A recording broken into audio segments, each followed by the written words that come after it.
Hello વિદ્યાર્થી મિત્રો, muse YouTube ચેનલમાં આપનું ફરીથી સ્વાગત કરું છું. વિદ્યાર્થી મિત્રો, આપણે આના પહેલાંના લેક્ચરમાં ફૂગ સૃષ્ટિના જે સામાન્ય લક્ષણો હતા એ જોઈ લીધા. સામાન્ય લક્ષણમાં આપણે એના નિવાસસ્થાન, દેહરચના, પોષણ, પ્રજનનની અંદર આપણે લિંગી અને અલિંગી પ્રજનનની આપણે સંપૂર્ણ વાત કરી દીધી હતી, જેમાં દ્વિકીય કોષો ઉપરાંત દ્વિકોષ કેન્દ્રીય તબક્કો અને દ્વિકોષ કેન્દ્રીયકરણ, આ બધા શબ્દોની માહિતી આપણે લાસ્ટ લેક્ચરમાં જોઈ લીધું હતું. હવે વિદ્યાર્થી મિત્રો, ફૂગનો જ હજી એક આપણે ટૉપિક બહુ મહત્ત્વનો આઈએમપી ટૉપિક, જે નીટ માટે બહુ આઈએમપી છે અને ગુજરાત બોર્ડ માટે પણ આઈએમપી છે, એવો ટૉપિક જો આપણે ચલાવવાનો હજી બાકી છે, જે આજના લેક્ચરમાં આપણે એ ટૉપિક લેશું. ફૂગ સૃષ્ટિના અત્યાર સુધી આપણે સામાન્ય લક્ષણની જ વાત કરી હતી, પણ ફૂગ સૃષ્ટિમાં ઘણા બધી પ્રકારની અલગ અલગ ફૂગ આવે, બરાબર. એનું વર્ગીકરણ આપણે હજી જોવાનું બાકી છે. તો આજના લેક્ચરમાં એ જે આપણે ટૉપિક કહી છીએ એ ખરેખર ફૂગના વર્ગીકરણનો ટૉપિક છે, કે ફૂગ સૃષ્ટિ રહી એ કેટલા વર્ગમાં વિભાજિત કરવામાં આવેલ છે, બરાબર. અને એ બધાય વર્ગ વિશેની આપણે માહિતી લેવાની છે. ઉપરાંત એ વર્ગના સમાવેશ થતા ફૂગના ઉદાહરણ અને એના લક્ષણો આ ખાસ યાદ રાખવાનું છે, બરાબર. દરેક વર્ગ આપણે અભ્યાસ કરશું ફૂગનો, એ દરેક વર્ગમાં આપણે તેના લક્ષણો, તેમાં વિશિષ્ટ લક્ષણો જે આપણે જોઈએ છીએ તે લક્ષણો, એ વર્ગના એના ઉદાહરણ, બરાબર, આ બધું આપણે યાદ રાખવાનું થશે. અને આમાંથી જે આજે આપણે આ પ્રશ્ન ભણવાના છે વિદ્યાર્થી મિત્રો, બરાબર, ફૂગના વિવિધ વર્ગો વિશે વર્ણન કરો, એ પ્રશ્નમાંથી નીટમાં ચોક્કસ 100% એમાંથી પ્રશ્ન નીકળે જ છે, બરાબર, નીટ એક્ઝામમાં. તો તમે સમજી શકો કેટલું એનું ઇમ્પોર્ટન્સ છે, અને ગુજરાત બોર્ડમાં તો આ ફૂલ લેન્થ ક્વેશ્ચન પૂછાય, બરાબર. તો હવે આગળ આપણે જોઈ ફૂગના વિવિધ વર્ગોનું વર્ગીકરણ કરી એ પહેલાં તમને એક પોઈન્ટ કહેવાનો હોય, બહુ મહત્ત્વનો પોઈન્ટ એ યાદ રાખજો, બરાબર. એ પોઈન્ટ વિશે આપણે માહિતી લઈ કે ફૂગના પ્રકાર આ આપણે વહેલા અગાઉના લેક્ચરમાં કહેવાની જરૂર હતી, પણ અત્યારે આપણે કહી દઈએ છીએ હવે, બરાબર. ફૂગના પ્રકાર સામાન્ય રીતે બે પ્રકાર પડે છે, કે ફૂગ એકકોષી છે, બરાબર, કે બહુકોષી છે. એના આધારે ફૂગના આપણે બે પ્રકાર પડે. એટલે ફૂગનો દેહ જો બહુકોષીય હોય તો એને મોલ્ડ કહેવામાં આવે, બહુકોષીય હોય તો આપણે એને મોલ્ડ તરીકે ઓળખવામાં આવે છે, બરાબર. અને જો ફૂગનો દેહ એકકોષી હોય તો એને આપણે કયા સ્વરૂપે ઓળખીએ છીએ? ઈષ્ટ સ્વરૂપે ઓળખવામાં આવે છે. એટલે ફૂગમાં મુખ્ય બે પ્રકાર છે, યાદ રાખજો ફૂગ સૃષ્ટિના. જો ફૂગ બહુકોષી એનો શરીર દેહ હોય, જો ફૂગનો શરીર દેહ બહુકોષી હોય તો એને મોલ્ડ તરીકે ઓળખવામાં આવે છે, બરાબર. જો ફૂગનો દેહ એકકોષી જ હોય, એકકોષી સ્વરૂપે જીવન જીવતો હોય તો એને આપણે શું કહીએ છીએ? ઈષ્ટ તરીકે ઓળખવામાં આવે છે. એટલે ફૂગમાં જે ફૂગ સજીવ આપણે કહીએ છીએ એના શરીર દેહ કેવો છે એના આધારે આપણે એના બે પ્રકાર પાડ્યા છે. જો બહુકોષી હોય તો મોલ્ડ ફૂગનો શરીર દેહ, અને ફૂગનો શરીર દેહ એકકોષી હોય તો એને આપણે ઈષ્ટ તરીકે ઓળખવામાં આવે છે. એટલે આ બે શબ્દ યાદ રાખજો, બહુકોષી તો મોલ્ડ, એકકોષી તો ઈષ્ટ, બરાબર. હવે તમને ખબર પડી ગઈ કે એના આધારે આપણે બે પ્રકાર પાડ્યા. તો કે ફૂગના શરીર દેહ રહ્યો, બરાબર, એ કયા પ્રકારનો છે એના આધારે એના પ્રકાર પાડ્યા. જો બહુકોષી પ્રકારનો હોય, બરાબર, એના શરીર દેહમાં એક કરતાં વધારે કોષો જોવા મળતા હોય તો મોલ્ડ, અને એના શરીર દેહમાં ફક્ત એક જ કોષ જોવા મળતો હોય, એક કોષી સ્વરૂપે જીવન જીવતો હોય એવી ફૂગ હોય તો એને આપણે ઈષ્ટ તરીકે ઓળખવામાં આવે છે, બરાબર. તો હવે વિદ્યાર્થી મિત્રો, આપણે આગળ વધીએ આપણા પ્રશ્નમાં, બરાબર.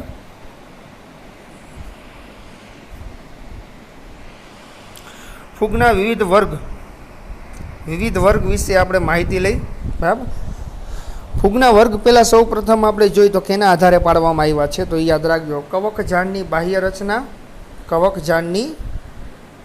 રચના, બીજાણુ નિર્માણનો પ્રકાર, ફળકાયોના નિર્માણને આધારે ફૂગ સૃષ્ટિના મુખ્ય 4 વર્ગમાં વિભાજિત કરવામાં આવેલી છે, બરાબર. યાદ રાખજો, કવકજાળની બાહ્ય રચના, બીજાણુ નિર્માણનો પ્રકાર અને ફળકાયોના નિર્માણને આધારે ફૂગ સૃષ્ટિમાં 4 વર્ગમાં વિભાજિત કરવામાં આવેલ છે, બરાબર.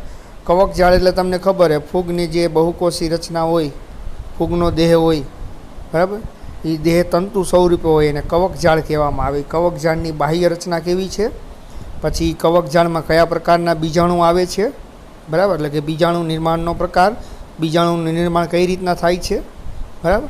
અને ત્રીજું ફળકાયોનું નિર્માણ, એટલે કે ફ્રૂટિંગ બોડી, જે ફૂગ હોય એના તંતુઓ હોય, કવકજાળ હોય, એના ટોચના ભાગે ફળકાય બનાવે. એ ફળકાયના નિર્માણ કેવી રીતના થાય છે એના આધારે આ ત્રણે ત્રણ લક્ષણોને આધારે ફૂગ સૃષ્ટિને 4 વર્ગમાં વિભાજિત કરવામાં આવેલ છે, બરાબર.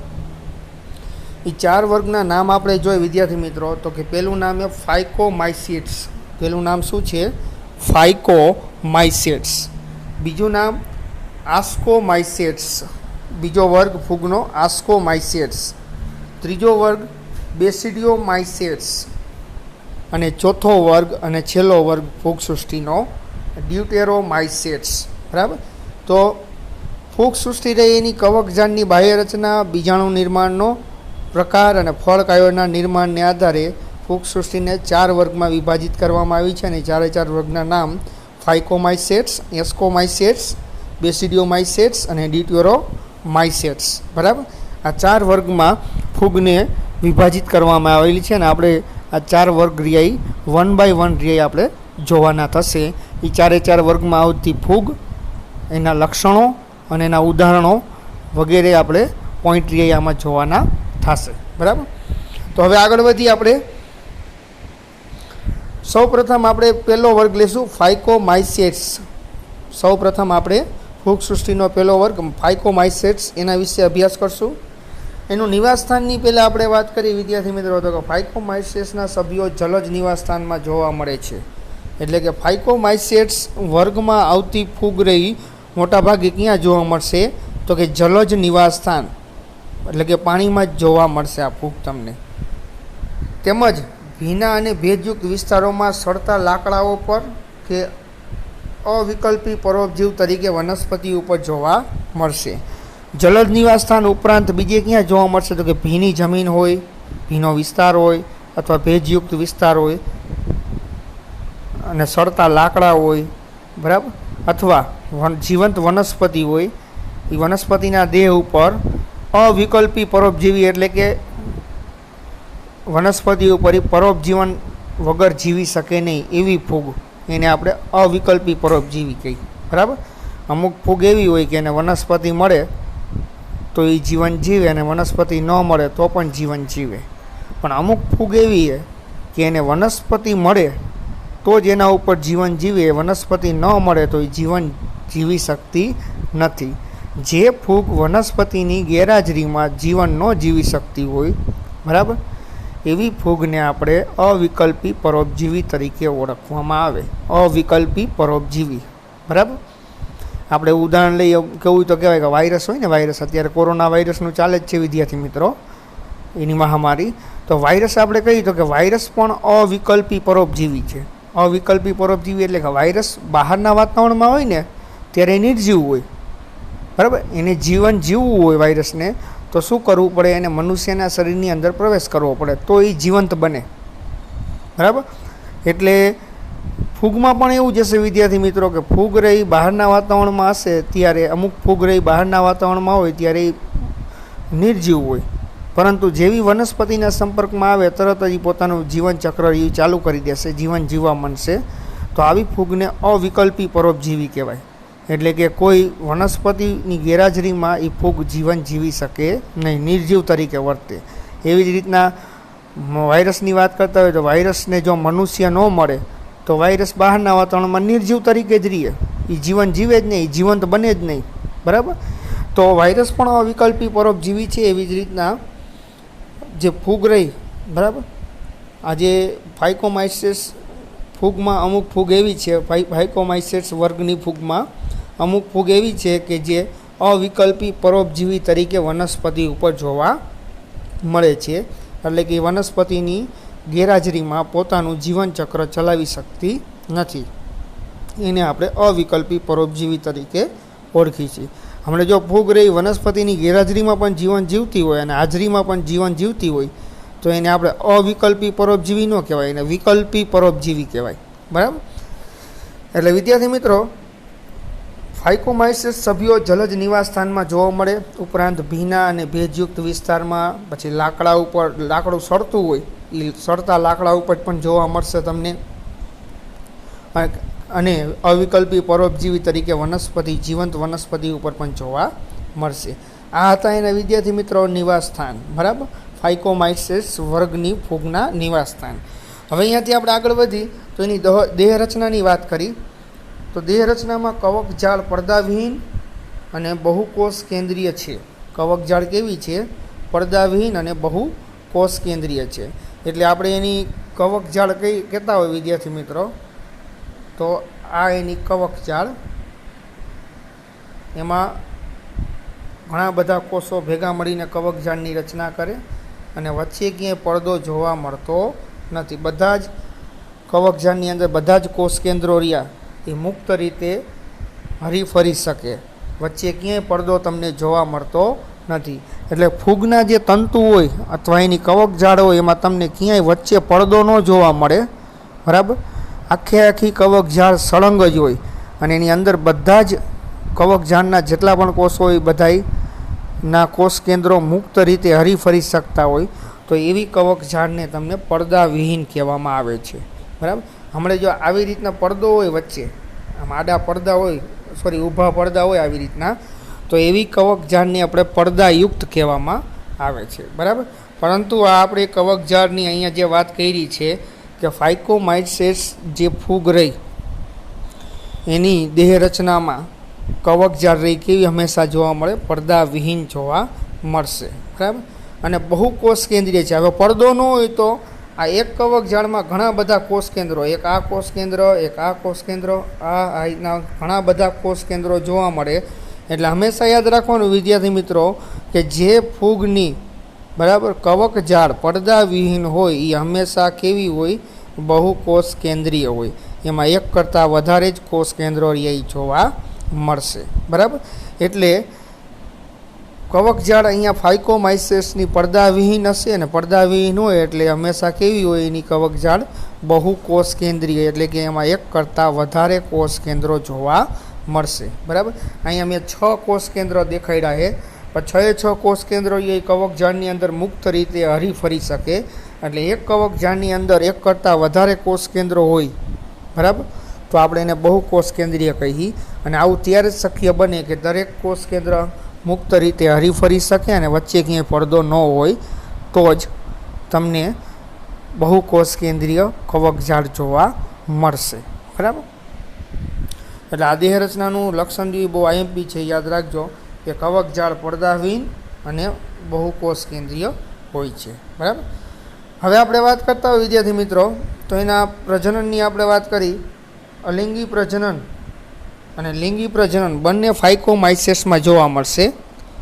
ફાઇકોમાઇસીસ ફૂગમાં બંને પ્રકારની પ્રજનન પદ્ધતિ જોવા મળશે. અલિંગી પ્રજનન પદ્ધતિ પણ જોવા મળશે અને લિંગી પ્રજનન પદ્ધતિ પણ તમને જોવા મળશે. બરાબર. અલિંગીમાં આપણે વાત કરતા હોય તો કે અલિંગી પ્રજનન પદ્ધતિ ફાઇકોમાઇસીસ કઈ રીતના કરશે? ચલ બીજાણુ અથવા અચલ બીજાણુ દ્વારા અલિંગી પ્રજનન કરે છે. બીજાણુ એમાં પણ આપણે ચલિત બીજાણુ અને અચલિત બીજાણુ બંને પ્રકારના બીજાણુ ઉત્પન્ન કરીને અલિંગી પ્રજનન કરે છે. બરાબર. એટલે આપણે એમ કહેવું તો કહેવાય કે ફાઇકોમાઇસીસમાં અલિંગી પ્રજનન રહ્યું, બરાબર, બીજાણુ દ્વારા થાય. પછી બીજાણુ ચલિત પણ હોઈ શકે અથવા અચલિત બીજાણુ પણ હોઈ શકે. બંને પ્રકારના બીજાણુ ઉત્પન્ન કરીને અલિંગી પ્રજનન કરી શકે. બરાબર. લિંગી પ્રજનન સામાન્ય રીતે આપણે જોવા જઈએ એ પણ બીજાણુ દ્વારા થાય. યાદ કરો વિદ્યાર્થી મિત્રો, આના પહેલાંના લેક્ચરમાં આપણે બીજાણુ 2 પ્રકારના આવતા હતા. અલિંગી પ્રકારની પ્રજનન પદ્ધતિમાં જે બીજાણુ ઉત્પન્ન થાય એ પણ અલગ નામે આપણે ઓળખતા હતા, અને લિંગી પ્રકારની પ્રજનન પદ્ધતિમાં જે બીજાણુ ઉત્પન્ન થાય એને પણ આપણે અલગ નામે ઓળખતા હતા. ત્યારે મેં તમને કીધું હતું કે યાદ રાખજો કે લિંગી પ્રકારની પ્રજનન પદ્ધતિમાં કયા બીજાણુ ઉત્પન્ન થાય છે અને જે એ બીજાણુ દ્વારા લિંગી પ્રજનન થાય. એવી જ રીતના મેં તમને અલિંગી પ્રજનનમાં પણ કીધું હતું. ફૂગ સૃષ્ટિમાં આપણે સામાન્ય લક્ષણ જોયા ત્યારે કે ફૂગ સૃષ્ટિમાં લિંગી અને અલિંગી બંને પ્રકારની પ્રજનન પદ્ધતિમાં કયા બીજાણુ ઉત્પન્ન થાય અને એ બીજાણુ દ્વારા એ લિંગી અથવા અલિંગી પ્રજનન પદ્ધતિથી પ્રજનન કરશે. બરાબર. તો લિંગી પ્રજનનમાં પણ બીજાણુ ધાનીમાં બીજાણુ અંતર્જાત રીતે ઉત્પન્ન થાય છે. બરાબર. હવે આનો મતલબ શું થાય વિદ્યાર્થી મિત્રો કે બીજાણુ ધાનીમાં બીજાણુ અંતર્જાત રીતે ઉત્પન્ન થાય છે. બે જન્યુઓના જોડાણથી યુગ્મ બીજાણુ બને છે. બરાબર. એટલે આનો મતલબ વિદ્યાર્થી મિત્રો એવી રીતના થાય, માની લ્યો કે આ એક આપણે કવક ઝાડ છે. બરાબર. આ કવક ઝાડ ઉપરથી આ રીતના ફળકાઈ બને. શું બનશે? ફળકાઈ, ફૂગનું. હવે એ બીજાણુ રહ્યા જો એ ફળકાઈની અંદર બનતા હોય, બીજાણુ ફળકાઈની અંદર બનતા હોય, આ રીતના અંદરની તરફ બીજાણુ બને તો એને અંતર્જાત બીજાણુ કહેવામાં આવે છે. બરાબર. હવે એનેથી ઉલટું પૂછું વિદ્યાર્થી મિત્રો, હવે આ જ બીજાણુ રહ્યા. બરાબર. આ જે બીજાણુ આપણે ફળકાઈની અંદર દેખાયેલા એ ફળકાઈની બહારની તરફ બનતા હોય, આમ બહારની તરફ એ બીજાણુ બનતા હોય તો એને શું કહેવાય? બહિર્જાત પ્રકારના બીજાણુ કહેવાય. બરાબર. એટલે યાદ રાખજો કે ફાઇકોમાઇસેટ્સમાં બીજાણુ ધાનીમાં જો અંદરની બીજાણુ ધાનીની અંદર બીજાણુ બનતા હોય તો એને અંતર્જાત પ્રકારના બીજાણુ કહેવાય, અને બીજાણુ ધાનીની બહારની તરફ બીજાણુ બનતા હોય તો એને આપણે શું કહીએ? બહિર્જાત પ્રકારના બીજાણુ તરીકે ઓળખવામાં આવે છે. બરાબર. એટલે વિદ્યાર્થી મિત્રો બીજાણુ ધાનીમાં આ બીજાણુ અંતર્જાત રીતે ઉત્પન્ન થાય છે. એટલે કે બીજાણુ ધાનીની અંદર ઉત્પન્ન થતા હોય તો એને અંતર્જાત કહેવાય, અને બીજાણુ ધાનીની બહારની તરફ ઉત્પન્ન થતા હોય તો એને બહિર્જાત કહેવાય. એટલે અહીંયા આપણે બીજાણુ ધાનીમાં અંતર્જાત કીધું, એટલે કે બીજાણુ ધાનીની અંદરની તરફ બીજાણુ રહ્યા ઉત્પન્ન થાય છે. અને બે જન્યુઓના જોડાણથી યુગ્મ બીજાણુ બને છે. એટલે બે અલગ અલગ પ્રકારના જે બીજાણુ રહ્યા એ બીજાણુ ભેગા મળીને કેની રચના કરશે? યુગ્મ બીજાણુ. બરાબર. એટલે કે યુગ્મ જેવી જ એક રચના યુગ્મ બીજાણુ બને છે. આ યુગ્મ બીજાણુ આગળ જતાં નવી સંતતિનું નિર્માણ કરે છે. બરાબર. એટલે જે આપણે બીજાણુ ધાની કહીએ એની અંદર બહુ મોટા પ્રમાણમાં ઘણા બધા બીજાણુ બનશે, અને એ બીજાણુ બે બીજાણુનું સંયોજન થઈને શું બનશે? યુગ્મ બીજાણુ. બરાબર. એટલે કે બે જન્યુઓનું જોડાણ થઈને યુગ્મ બીજાણુનું નિર્માણ થશે, અને આ યુગ્મ બીજાણુ એક નવી જ સંતતિ ઉત્પન્ન કરશે. બરાબર. બાહ્યાકાર રીતે સરખા બીજાણુ હોય એને સમજન્યુક કહેવાય, અને અસમાન બીજાણુ હોય એને વિષમજન્યુક કહેવાય. બહુ સહેલા પોઈન્ટ આ. જો બહારની રીતે બે અલગ અલગ પ્રકારના બીજાણુ હોય, બરાબર, એટલે કે નર બીજાણુ લિંગી પ્રજનનમાં તો વિદ્યાર્થી મિત્રો આવે જ ને, નર જન્યુ અને માદા જન્યુ. તો તમને ખબર જ છે લિંગી પ્રજનનમાં બે પ્રકારના જન્યુ બને, નર જન્યુ અને માદા જન્યુ. બંનેનું સંયોજન થઈને સંતતિનું નિર્માણ થાય. હવે જો બંને બીજાણુ એટલે કે બંને જન્યુઓ નર અને માદા જન્યુ બંને બહારથી તમે જુઓ, બાહ્ય રીતે તમે જુઓ, બે સમાન લાગતા હોય, તમે ઓળખી ન શકો કે કયું નર જન્યુ અને કયું માદા જન્યુ એ. બરાબર. તો એને બહારથી સરખા દેખાતા હોય તો એને કહેવાય સમજન્યુ. બરાબર. અને બહારથી તમે ઓળખી જાઓ કે આ નર જન્યુ અને માદા જન્યુ બાહ્ય રીતે બે અલગ અલગ દેખાતા હોય, નર જન્યુ અલગ દેખાતું હોય અને માદા જન્યુ પણ અલગ દેખાતું હોય, તો એને આપણે શું કહેવાય? વિષમજન્યુ કહેવામાં આવે છે. બરાબર. જેમ કે આપણે ઉદાહરણ લેવું હોય તો લેવાય વિદ્યાર્થી મિત્રો કે મનુષ્યમાં શુક્રકોષની રચના સાવ અલગ હોય, અંડકોષની રચના સાવ અલગ હોય. બરાબર. તમે માઇક્રોસ્કોપમાં શુક્રકોષને જુઓ ને તરત જ તમે ઓળખી જાઓ કે આ શુક્રકોષ છે, અને અંડકોષને તમે જુઓ તો તરત જ તમે ઓળખી જાઓ કે આ અંડકોષ છે. એટલે કે તમે મનુષ્યમાં નરજન્યુ એટલે કે શુક્રકોષ બાહ્ય રીતે જ ઓળખી જાઓ કે આ શુક્રકોષ અથવા નરજન્યુ છે. એવી જ રીતના અંડકોષ અથવા માદા જન્યુ તમે બહારથી જુઓ, માઇક્રોસ્કોપમાં તમે બાહ્ય એની રચના જુઓ તો પણ તમે ઓળખી જાઓ કે આ અંડકોષ અથવા માદા જન્યુ છે. બાહ્ય રીતે બે અલગ અલગ એટલે એને વિષમજન્યુ કહેવાય. પણ તમે જો ઓળખી ન શકો એ હદે સમાન હોય નરજન્યુ અને માદા જન્યુ, બે જન્યુ એટલી હદે સમાન હોય બાહ્ય રીતે કે તમે ઓળખી ન શકો કે આમાંથી કયું નરજન્યુ છે અને કયું માદા જન્યુ, તો એવા જન્યુને સમજન્યુક તરીકે આપણે ઓળખી છીએ. બરાબર. તો બાહ્ય રીતે સરખા બીજાણુઓને આપણે સમજન્યુક કહેવાય. ફૂગમાં ફૂગ સૃષ્ટિ જે આપણે કહી છીએ એસ્કોમાઇસેટ્સ, બરાબર. એસ્કોમાઇસેટ્સમાં આપણે બાહ્ય રીતે સમાન બીજાણુ હોય, બરાબર, તો એને સમજન્યુક કહેવાય. ને બાહ્ય રીતે અસમાન બીજાણુ હોય, બે અલગ અલગ નર અને માદા જન્યુ, જે નર અને માદા બીજાણુ કહી છે, બે અલગ અલગ દેખાતા હોય બાહ્ય રીતે, એની રચના અલગ હોય, તો એને આપણે વિષમજન્યુ તરીકે ઓળખવામાં આવે છે, બરાબર. અહીંયા વિદ્યાર્થી મિત્રો એસ્કોમાઇસેટ્સ જે આપણે ફૂગ કહી છીએ, બરાબર, એસ્કોમાઇસેટ્સ ફૂગ, એના અહીંયા ફાઇકોમાઇસેટ્સ ફૂગ, બરાબર. ફાઇકોમાઇસેટ્સ ફૂગ જે આપણે કહી છીએ એમાં તમને ઉદાહરણ આપ્યા છે રાઇઝોપસ, મ્યુકર, આલ્બિગો, રાઈ ઉપર થતી ફૂગ જેને આપણે ઓળખવામાં આવે છે, બરાબર. આટલા ઉદાહરણ રહ્યા સામાન્ય રીતે કેમાં આવે? ફાઇકોમાઇસેટ્સ નામની ફૂગમાં આવે છે, બરાબર. ફાઇકોમાઇસેટ્સના એક્ઝામ્પલ તમને પૂછાય તો રાઇઝોપસ, જેને બ્રેડ મોલ્ડ તરીકે પણ ઓળખવામાં આવે છે, મ્યુકર, આલ્બિગો, બરાબર. આ ત્રણ એક્ઝામ્પલ રહ્યા આપણે ફાઇકોમાઇસેટ્સ વર્ગમાં આવતી ફૂગના છે. આલ્બિગો રાઈ ઉપર થતી પરોપજીવી ફૂગ છે. રાઈનો છોડ હોય ને, રાઈનો છોડ વિદ્યાર્થી મિત્રો, એના ઉપર તમને એક ફૂગ જોવા મળશે જે પરોપજીવી ફૂગ હોય, અને ખરેખર ફૂગ કઈ હશે? આલ્બિગો નામની ફૂગ હશે, અને કેમાં આવે? ફાઇકોમાઇસેટ્સ કેટેગરીમાં આવે, બરાબર. અને એવી જ રીતના મ્યુકર અને રાઇઝોપસને બ્રેડ મોલ્ડ કહેવામાં આવે. રાઇઝોપસ મોટા ભાગે આપણી બ્રેડ ખાઈ છીએ ને, બ્રેડ આપણે બેકરીમાં જે બ્રેડ બનતી હોય ને, બ્રેડને તમે 3-4 દિવસ માટે રાખી મૂકો ને ખુલ્લા વાતાવરણમાં, તો એમાં તાતણા જેવી રચના દેખાશે. એ તાતણા જેવી રચના છે શું? તો કે રાઇઝોપસ નામની ફૂગ છે. અને રાઇઝોપસ હંમેશા મોટા ભાગે બ્રેડ ઉપર જ જોવા મળે, એટલે એને બ્રેડ મોલ્ડ તરીકે પણ ઓળખવામાં આવે છે, બરાબર. તો આ ત્રણે એક્ઝામ્પલ રહ્યા આપણે એક્ઝામ માટે અહીં પીછે યાદ રાખજો, ફાઇકોમાઇસેટ્સ કેટેગરીમાં આવે છે, બરાબર. એવી જ રીતના આપણે ફાઇકોમાઇસેટ્સમાં તમને સમજન્યુક અને વિષમજન્યુક પણ જોવા મળે છે. સમજન્યુક સરખા બીજાણુઓને કહેવામાં આવે ફાઇકોમાઇસેટ્સમાં, અને અસમાન બીજાણુઓને આપણે ફાઇકોમાઇસેટ્સમાં વિષમજન્યુ કહેવામાં આવે. અહીંયા વિદ્યાર્થી મિત્રો આકૃતિ આપેલી છે, આકૃતિમાં જુઓ, બીજાણુધાની આ સફેદ તમને ટપકા દેખાય છે, બરાબર. આ જે સફેદ ટપકા દેખાય છે આપણે આ રહ્યા, એ ખરેખર છે શું? તો કે બીજાણુધાની છે.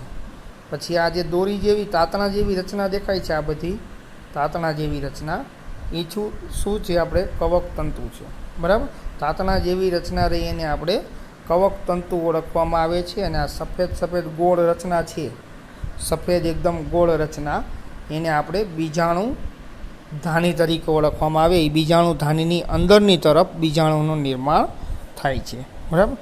તો વિદ્યાર્થી મિત્રો આ પહેલો વર્ગ હતો ફૂગનો, જેને આપણે ફાઇકોમાઇસેટ્સ તરીકે ઓળખવામાં આવે. એના લક્ષણોની આપણે વાત કરી લીધી, બરાબર, કે ફાઇકોમાઇસેટ્સ કેટેગરીમાં કયા પ્રકારની ફૂગ રહી સમાવેશ થાય, એનું નિવાસ સ્થાન, એની દેહ રચના, અને એમાં પ્રજનનમાં અલિંગી અને લિંગી પ્રજનન વિશે વાત કરી, બરાબર. અને એના આપણે ઉદાહરણ જોયા, બરાબર. તો વિદ્યાર્થી મિત્રો બસ આજના લેક્ચરમાં અહીંયા સુધી જ આપણે જોવાનું હતું, બરાબર. એક વર્ગ આપણે ફૂગનો કમ્પ્લીટ કરી નાખ્યો. હવે બાકીના 3 વર્ગ રહીએ આપણે નેક્સ્ટ લેક્ચર જેમ આવતા જશે એમ આપણે લેતા જશું, બરાબર. આજના આપણા લેક્ચરમાં વિદ્યાર્થી મિત્રો જે એક વર્ગ ચલાવ્યો હોય, જે દિવસે વિડીયો અપલોડ થાય તે દિવસે હોમવર્કમાં 3 વખત લખીને સાંજ સુધીમાં મને મોકલી આપજો, બરાબર. જે તમારા આંતરિક ગુણ માટે અમને ઘણું મદદરૂપ થશે, બરાબર. આજના લેક્ચરમાં વિદ્યાર્થી મિત્રો કાંઈ પણ તમને આપણે ફાઇકોમાઇસેટ્સ વર્ગ એક ચલાવ્યો, બરાબર. ફાઇકોમાઇસેટ્સ વર્ગમાં એના લક્ષણોમાં કોઈ પણ ડાઉટ હોય, કાંઈ પણ ક્વેરી હોય તો આપણી મ્યુઝ યુટ્યુબ ચેનલમાં મને પ્રશ્ન પૂછી શકો છો, અથવા વોટ્સઅપમાં પણ પ્રશ્ન પૂછી શકો છો. હું ચોક્કસપણે એનો જવાબ આપીશ. થેન્ક યુ વિદ્યાર્થી મિત્રો.